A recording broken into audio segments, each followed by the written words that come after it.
In 1959, the show moved to Hollywood. How did that come about? It was something that, oddly enough, I had wanted to do ever since I first went to New York. I love New York. I was born there, great city in the world. But I had a personal problem. I had been divorced for quite a few years from my first wife, and I had three dearly beloved sons by that marriage. And when I had to report for duty in New York, going back now to about 51, the children did not accompany me because of the personal problems my wife and I were going through at that time. So for all those years, I had flown back to LA at every occasion, every few weeks, even though I could only spend a weekend with the kids, and that's sad. I'm not asking for your sympathy, just answering your question. So as soon as it was possible to move back to LA, for that reason, to be near the boys, I wanted to do so, and it did not become possible until around 58, 59.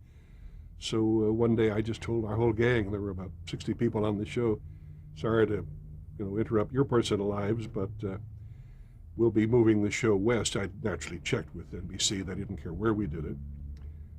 And so we made the move. And most of the gang came with us, but a few were not able to. They still preferred to live in New York.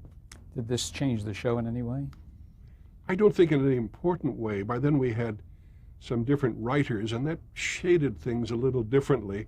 We were also able to have access to more film actors, film stars, and the network also was occasionally using our show, to which we didn't object, to promote their own new stars of cowboy movies or whatever they had on the air. So I don't think there was any major change in the show. All programs do evolve and should. You did have some big-name movie stars, Errol Flynn, Henry Fonda, Esther Williams. Yeah, we had great luck ratings-wise, and also just in terms of entertainment, as regards our shows with Esther. She had done all those marvelous in-the-water type movie musicals. So Dwight Hemian and Billy Harback and the gang arranged to have an actual swimming pool on our stage. Oddly enough, we were not able to load it with any more than about 3 or 4 feet of water, so everybody was instructed, don't stand up, make the water look deep. And Esther, of course, could swim in a teacup, so there was no problem for her and her pretty young ladies. And I was able to contribute some funny elements to the writing. I had noticed, and so had every moviegoer in the world, that background movie music was apparently omnipresent. Bob Hope would look into some leading lady's eyes and say, you look lovely tonight, my dear, and suddenly you would hear 49 violins, that sort of thing. So this was in all the Love movies. So on our first show with Esther, it cost a lot of money to get one laugh, but I wanted to spend the money because I love the idea of the laugh. We had about 9 guys with violins and tails underwater in the foreground of the pool, just off camera, so they could hide out. They were obviously not totally underwater, but at the last minute they just dived down so they could be seen coming up.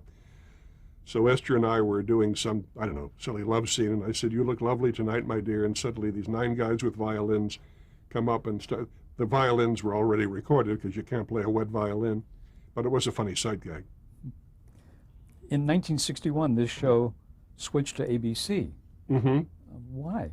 In what year did you say? 1961. 61, yeah. Yeah. I mean, well, it switched because we were no longer with NBC. and was it the sponsor? I have no idea.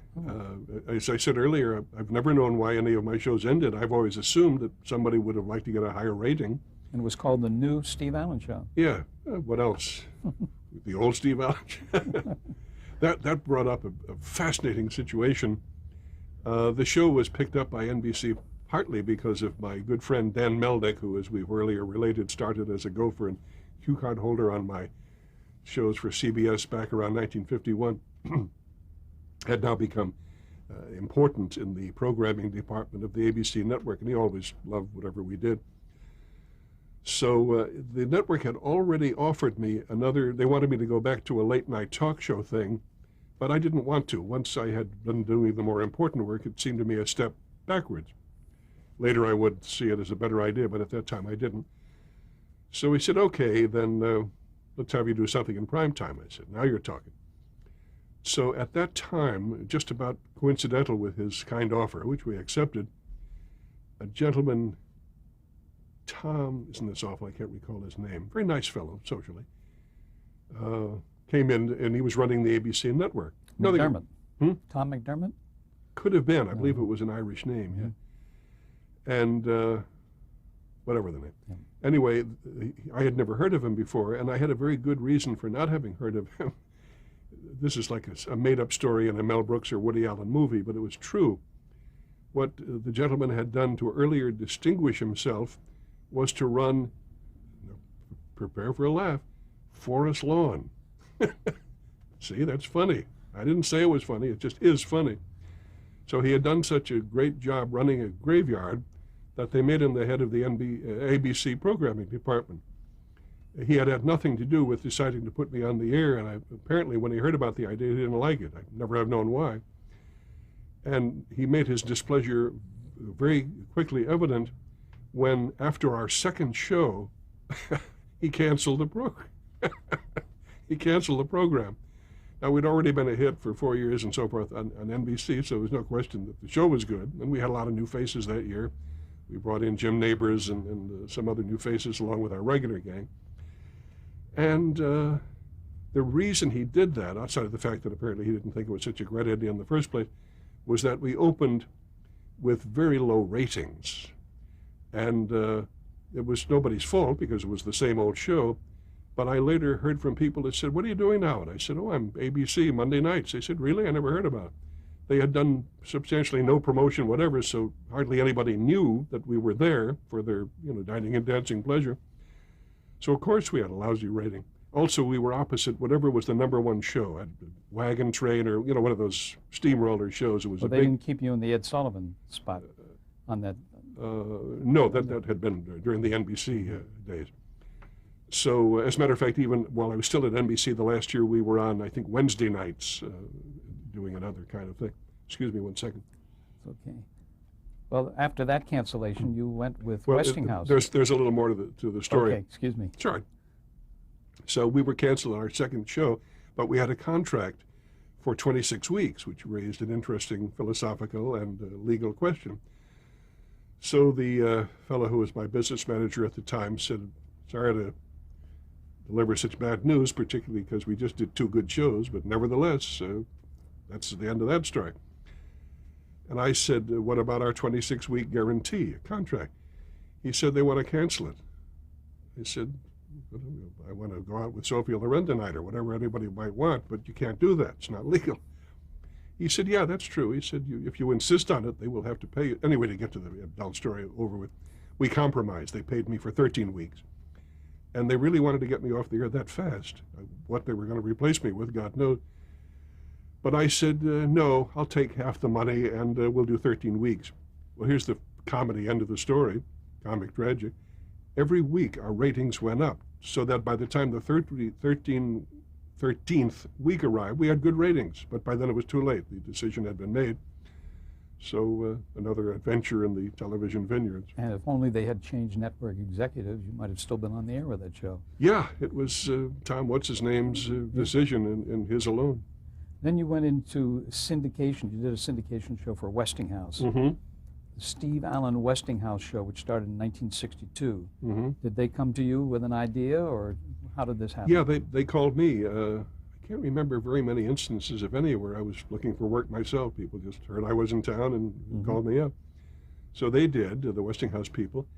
And that show ran for 62, 63, 64, and was a lot of fun. In fact, that's the one that David Letterman has reported watching every night when he was in college at Ball State in the Midwest. And to this day, I run into a lot of people, depending on their age bracket, who tell me that they used to stay up late watching when they were 9 years old or 12 or whatever age. And it was very big with college kids and hip people generally. And it was even funnier than the Tonight Show had been, partly because we lucked out and had a marvelous theater from which to do the show. The Westinghouse people, for publicity reasons, changed it to called it the Steve Allen Theater, big deal. But it was a very tiny house down on Vine Street at the corner of Vine and La Mirada, right next to a long-time Hollywood institution called the Hollywood Ranch Market, which stayed open forever, all night long. So we had the market and the street adjacent, and the sidewalk, and we had the whole neighborhood to take our cameras into. And that show was, I think, probably the wildest talk show ever done. It's for other people to say it was the best or the worst, but it was the wildest. Can you remember one instance of something really wild?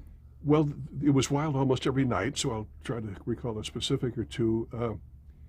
One night we had an elephant out in the street, first of all on the stage, and then somehow it got out in the street.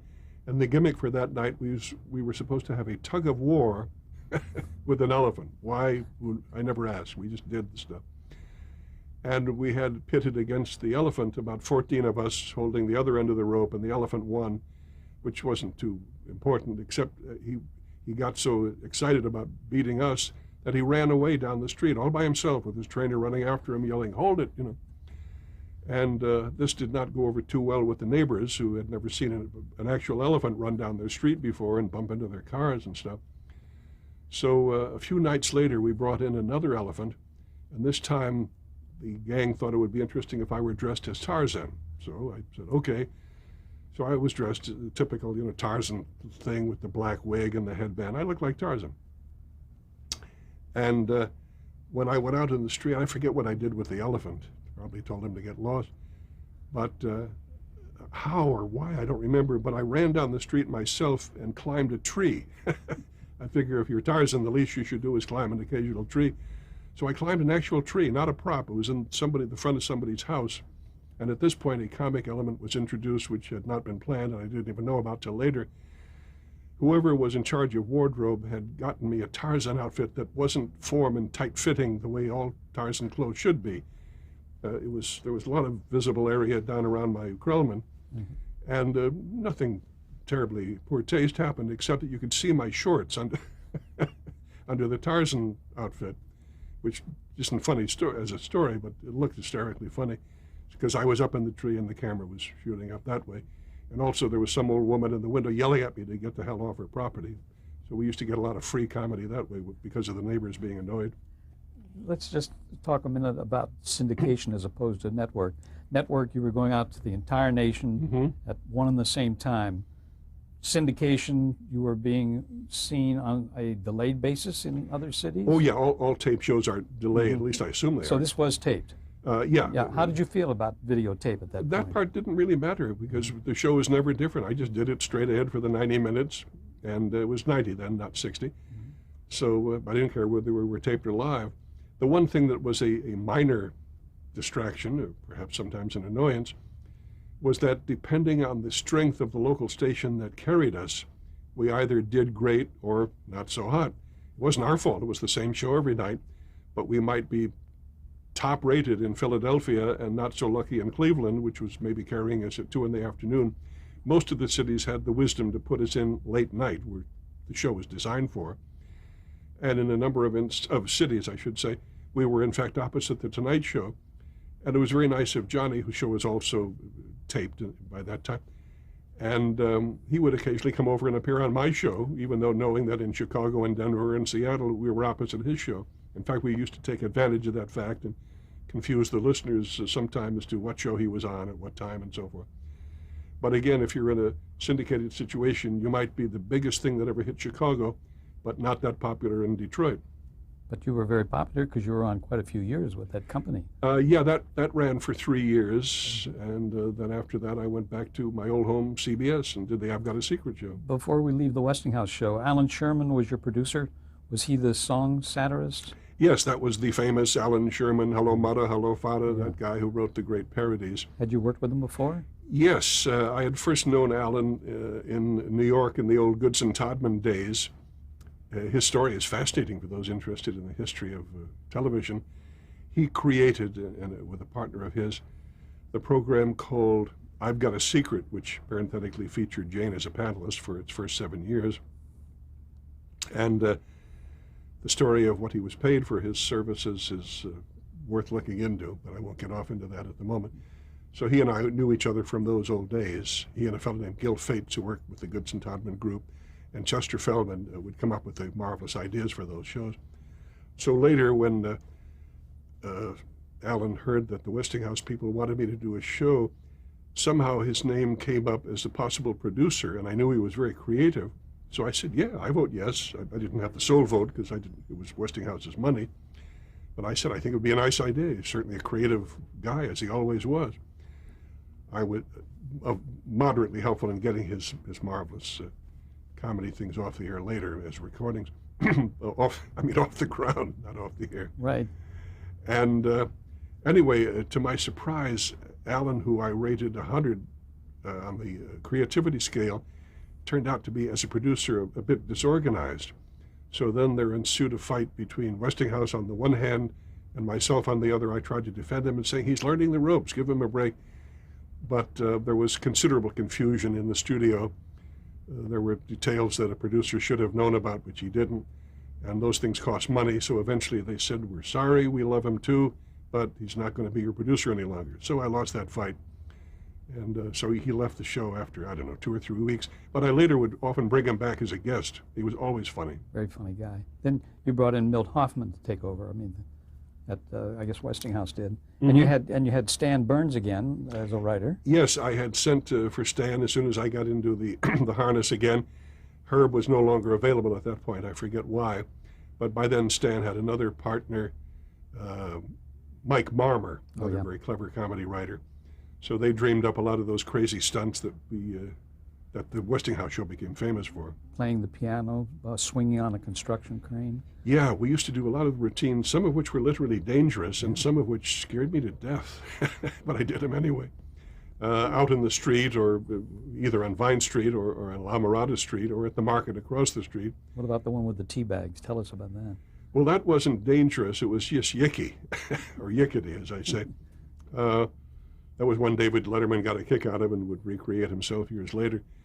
We had an enormous tank, about 5 times the size of an office desk, and it was filled with whatever liquid we wanted to put into it, in this case, hot water. And then I don't know what I was wearing, some crazy outfit or underwear or something, and the staff people had attached to my body, or to my underwear, about 100 tea bags, just regular little tea bags. And then on a big crane with a hook, they gradually dumped me into this big hot tub of water, and then they threw in some lemon slices and a few spoonfuls of sugar, and then they served plastic cups to the audience, and the audience came up and had a few cups of tea. A grown man made a living doing that, folks. Yes, and I saw at the museum again, radio and television, you wrestling in a salad bowl with some buxom blonde lady. Oh, I hope so. I don't remember that. Isn't that funny? I remember wrestling in the mud with a woman named Mildred Burke. In fact, the Fox Lorber video people who have been distributing a video of the PBS special I did it was on the air in December of 1997, attached to it a little extra, a little bonus that was not part of the TV show because we didn't have time for everything, in which I wrestled. It was real wrestling. A woman, I repeat, who was named Mildred Burke and was the world's women's wrestling champion. This was years before Andy Kaufman thought of the same idea. But it was particularly typical, I should say, of the wildness of that particular series. And the other wildness was those funny phone calls that you did. Yes. Again, something that turned out great, but which I stumbled over. I never created it thinking, hey, here's a new department we could repeat. I had done that, as a matter of fact. Now we go back to the story before The Tonight Show. When I was working in the early 50s for CBS in New York, 52, 53-ish, and we had a telephone backstage with a long cord, so they once in a while would bring it on stage if something came up. So I was looking through the New York papers one day, I think it was the New York News, and I saw a big 2-page spread with a very simple message. We'll call them Krellman Brothers. I don't remember the name of the store. It's a clothing store, men's clothing. And it said, Krellman Brothers' 3rd floor is now open to the public. So to this day, I figure, why is that such a big deal? And so I said as much on the air, and the audience laughed. And then, and this was not planned, I said, hey, can somebody bring me a phone? And they yelled, yeah, we'll have it out in a minute.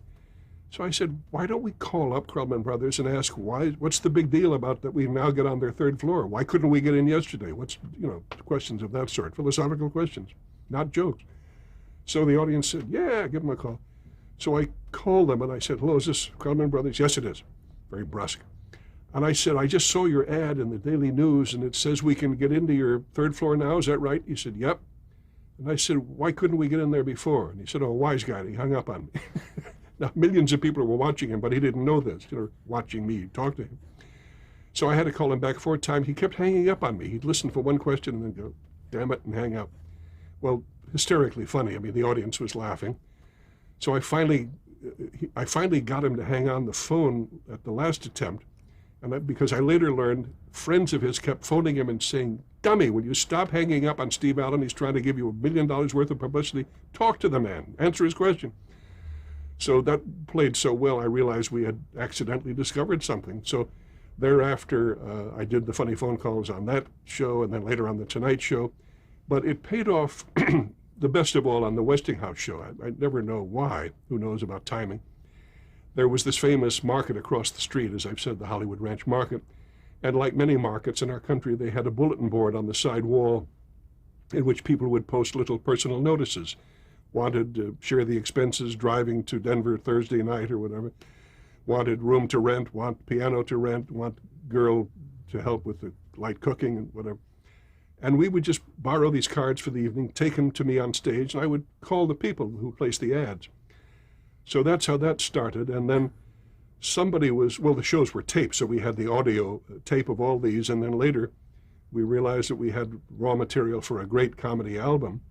In fact, good news for all fans of Jerry Lewis, and who isn't a fan of his, he's so funny. The funniest single thing Jerry Lewis ever did, and he's done hundreds of funny things, was make one of those calls with me on the show. It was totally ad lib. There's somebody in the audience. I used to say, who will we call tonight? We planned nothing. So somebody else called my uncle in Chicago. So the guy yells up the phone number. We call the guy. Turns out to be a caterer in Chicago.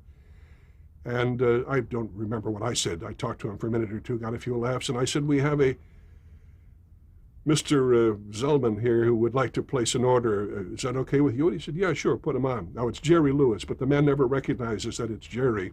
Again, you'd have to hear the tape to realize what's so funny about it. It's not a funny story. But Jerry was absolutely brilliant. Funny, funny, funny. I saw a clip again at the museum of you and Jack Parr calling Johnny Carson, and he did not know who it was. That's true. Yeah, Jack was on the show one night, obviously. And we were able to hold Johnny up to scorn for just a few seconds. And finally he said, Steve, you recognized my voice.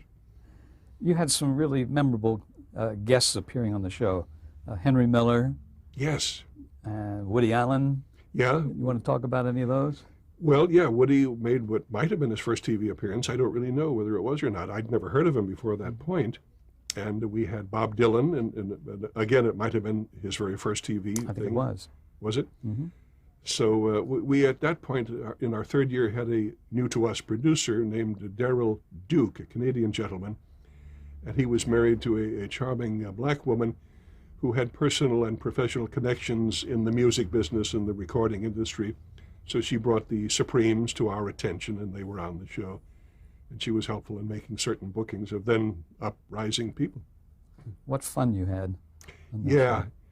Why I was ever paid for having so much fun, I'll never know. I didn't send the money back, but it was really fun. Again, the show ended in 1964. And again, we asked the question why, but you never know why. No, somebody, when they let you go, they rarely tell you why. There was one instance where they did tell Mike Douglas why, and I thought it was terrible. Oddly enough, I recently met the gentleman who told him, and I withheld comment because he's a very nice fellow. But how did you feel about this show being canceled? I mean, because you were having again the same, and nobody ever said, "Thank God my show was canceled," any more than they say, "Thank God I got fired from General Motors last week." You know, I think it's possible to have that reaction. A, you would have to be enormously wealthy, so that you had, as we say, to heck with you money, and secondly, you'd have to hate your job, so you're glad to be out of it. But I've always had great fun doing comedy or music or whatever I've done on TV. So, but nevertheless, we all know that ratings dictate such decisions. Quality has literally nothing to do with it. You might think I'm exaggerating, but as you know, I'm not. You could have the greatest show in the history of greatness itself, much less show business, and if it's for whatever reasons low rated, Won't be on long, no matter how brilliant it is or how marvelous the awards are and so forth. And on the other hand, you can be producing real garbage, and if it's popular garbage, they'll say, please, not only will we keep this garbage on the air, but please give us a lot more garbage, because the audience seems to love it. From that point on, in '64, for a while there, you did guest shots and guest hosting of shows. Well, I didn't wait long because, in fact, there was almost no blank time at all. I was doing various guest shots, but our old pals Goodson and Todman called me, specifically Gil Fates, who was running the shop at the time, and he said, would you be interested in a spot we have open? I said, as what? He said, well, Gary Moore, who had by then hosted I've Got a Secret for 40 million years, has gotten sick of it. And I said, and he said, we'd love you to take over as the host. So he mentioned some money, which was acceptable. I said, I knew you could do it in your sleep. It's an easy gig. It was only a 30-minute show once a week. So I said, okay, and I did that for the next 3 years. The only minor inconvenience connected with it is the show came from New York.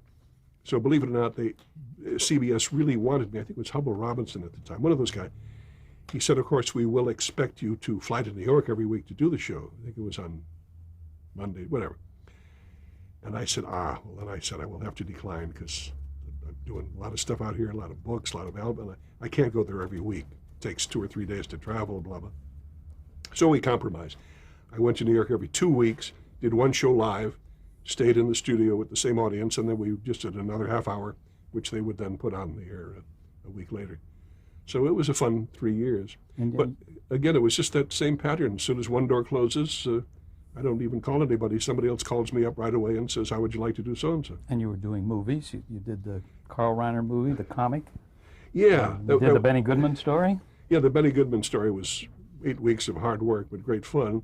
The Carl Reiner thing was a more modest assignment. I think it's a little more than a cameo role, but not much. And you did a movie version of the Sunshine Boys, which is getting reintroduced on Broadway with Tony Randall and Jack Klugman, getting rave reviews. I'll be darned. Let's get to Meeting of Minds. All right. I always want to call it Meeting of the Minds. Everybody does. Yes. You created this in 1977, but actually I understand that you created it far back. Yes, I think it was created in '58, if I'm not mistaken. You could look on the wall out there and see what is the date on the Saturday Review of Literature cover, because they ran a story about it at that time. It was one of the few instances where I've ever run into censorship, properly so-called, in my experience in television. I got this great idea. I should perhaps explain to those who don't know what we're talking about. Meeting of Minds was in structure just one more TV talk show, but it had the distinction that all of the guests were important figures from history. Now, 1 million people had interviewed Julius Caesar and Captain Bligh and Mickey Mouse or whoever on a one-on-one basis. There's nothing original about that. It probably goes back to interviewing the real Julius Caesar. But so I didn't create that. Nobody ever did, I guess. But my conception was to bring 3 or 4 important players in the drama of history together now at the same table and let the sparks fly from their confrontations and disagreements. If one figure was in favor of capital punishment and the other was opposed to it, automatically good drama. If they both loved it or hated it, it's not good drama. It might be good or bad for the world. So we had written a script. I had hired Nat Hentoff, a journalist, to do the first draft of the script, and then I did some revision of his work, and we had hired a very good cast. But we were doing a comedy variety show at the time, so it was a question as to how we would fit this in without it seeming too strange. Let's get to the next tape. Oh, okay. Sorry to interrupt you. Oh, that's